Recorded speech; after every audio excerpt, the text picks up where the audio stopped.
Hello and welcome. Thank you so much for being here. My name is Michelle Shelton. I'm a registered dietitian and certified coach. In this channel, I teach people strategies to achieve a life of health and well-being that are centered in reconnecting to your body wisdom and nourishing from that place of intuition, moving away from the restriction and the fighting and sort of the self-loathing that sometimes drives our wellness approach. So today I'm coming to you from Costa Rica.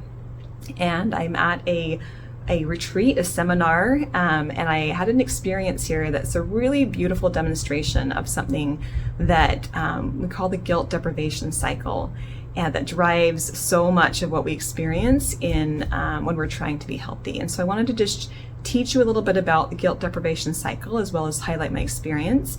And more than anything, just want to share with you and normalize that when you are in that guilt deprivation cycle, a lot of the time we walk away with the belief that there's something wrong with us, that we are, that we don't have enough self-control, that our body is broken, that our body signals don't work for us. And none of that is true. It's just that you're in this guilt deprivation cycle, which actually is your body sort of responding to imbalance, which means your body is doing exactly what it's supposed to do. Your body wants to be in balance.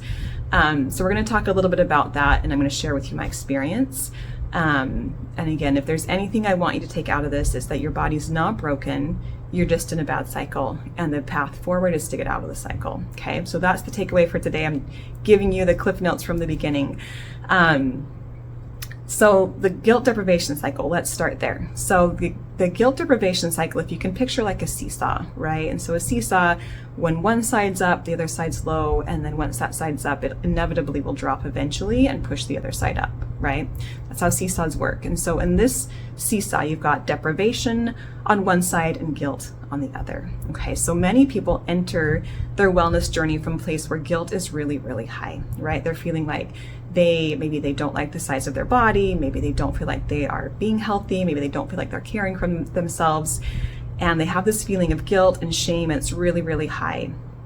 And so again, whatever is high on the seesaw is what's going to drive action, right? There's a lot of energy potential there at the top of the seesaw. So from that place of really high guilt, a lot of the time what we learn in the wellness industry is to restrict and cut. So we cut out carbs, we cut out sugar, we cut out calories, right? And we start to take action based on that guilt. And as we take that action, right, we begin to feel like, yay, I'm doing something, I'm making those changes, the guilt starts to drop. But as with any seesaw, when one side goes down, the other side will rise, right? And so what is it that rises?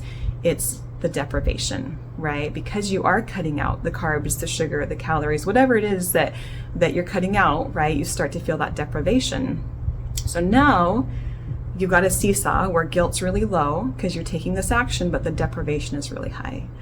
And again, the law of the seesaw, whatever is really, really high is going to drive the action, and it's going to push, right? It's going to eventually drop and push the other side up.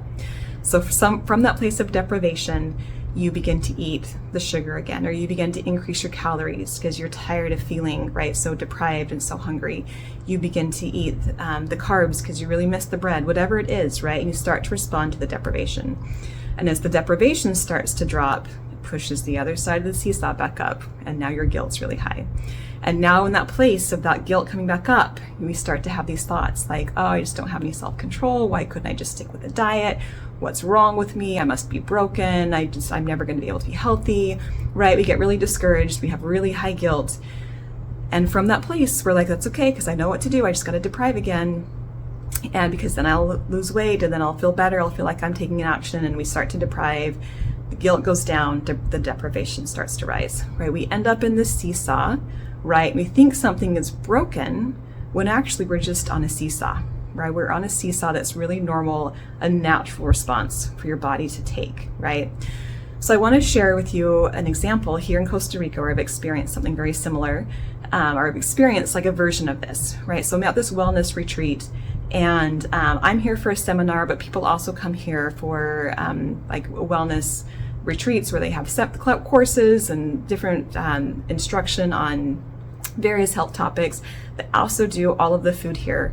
There's a cafeteria that does breakfast, lunch, and dinner, and it's all plant-based. For the most part, there's eggs at breakfast and they have fish a couple times a week, but otherwise there's really pretty low protein. There's a lot of rice and beans for your protein, a lot of vegetables, not a lot of fruit. They have fruit at breakfast, but otherwise not a lot of fruit. No dairy, no like meat other than fish, right? And so, and the food is delicious. And I'm not by any means saying this is not a good way to eat. It's just not the way I normally eat, right? I eat a lot more meat. I eat a lot of dairy. I eat a lot of bread. So here I am with not necessarily responding to guilt, but just here in this environment where my deprivation is starting to rise, right? I'm at the beginning of the week, the food is delicious. I'm enjoying it. It's so good. But I'm noticing, I usually eat a little bit more protein. I usually eat more dairy. I usually eat more fruit, right? And so the deprivation is just kind of inching up a little bit. By Thursday, the deprivation is starting to get kind of high. And I'm just like, oh, I don't want to eat any more beans. I'm so tired of beans. I really would love some chicken, right? I really would love some bread, right? I'm just starting to notice like these cravings start to rise. Not because I'm not being fed or, it's not because anything is bad in my diet, but just these are things that I enjoy and that are a part of the way that I eat. So deprivation is starting to rise. By Friday, I go to lunch and I'm like, I can't stomach any more beans. I really can't. And so I kind of went through the food line. Nothing looked appealing at all. And I went to, they have a little bread basket where they have rolls that are about this big. Those are really tiny mini rolls. And I took 5 rolls and I ate that for lunch, and it filled that deprivation that was so high, right? I'm eating now, not in response to what's really good for my body. Like I just passed up all the vegetables. I passed up all the protein even because I just really wanted that bread, right? I'm not responding to like a real nourishment. I'm responding to deprivation. I ate the 5 rolls and it was amazing. It tasted so good, right? And it really satisfied that deprivation started to drop a little bit on my seesaw. So I want to highlight that because that's something that is really, really important, right? When we get to that place of deprivation, we're not nourishing our body based on what our body needs. We're just responding to the deprivation.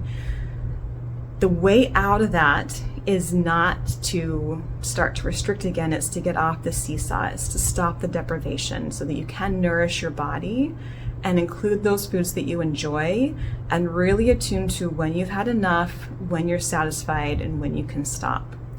I want to acknowledge it's easier said than done. Those are the things that I teach here in the channel. So if you're interested in learning how to do that, please click subscribe and I will support you on that journey. But it is so worth the work because you get off the seesaw, you step away from the guilt, you step away from those beliefs that something's wrong with you, and you can enjoy all foods and feel well, feel healthy, feel nourished, stop fighting your body, right? You can know when you're full, you can know when you're hungry and respond to all those cues. It's a really beautiful way to live. It just feels good. So I just wanted to share that and again, really highlight that cycle, right? That when those things happen, nothing is wrong with you. It just means you're on the seesaw, right? I feel I'm a pretty intuitive eater. I think I've got pretty good handle on how I eat. I didn't used to, but I've built the skills over time. And even I, in that place of deprivation, will respond to that, right? It's so human, so normal. Nothing is wrong with you. You're just on that cycle. So I just want to offer that when you start to believe that something's wrong or that you don't have self-control or that you can't be healthy, maybe just think, am I on that seesaw, right? Is there something different? Do I just need to get off the seesaw entirely? So thanks again for being here. Don't forget to click subscribe for more tips, again, for support on that journey to build that attunement. If you are interested in learning how you can work with me as a dietitian, go to nourishwhoyouare.com and you can sign up for a free coaching session. We will go through a quick energy analysis. I'll share with you, we'll understand like where you are, the journey that you're on. You'll walk away with 3 things that you can begin today that are personalized to you and your journey to begin that process. And I'll share with you what it would look like if you want to work with me and further. So thanks again for being here. Go to nourishwhoyouare.com for more information on that. And I will see you in the next video.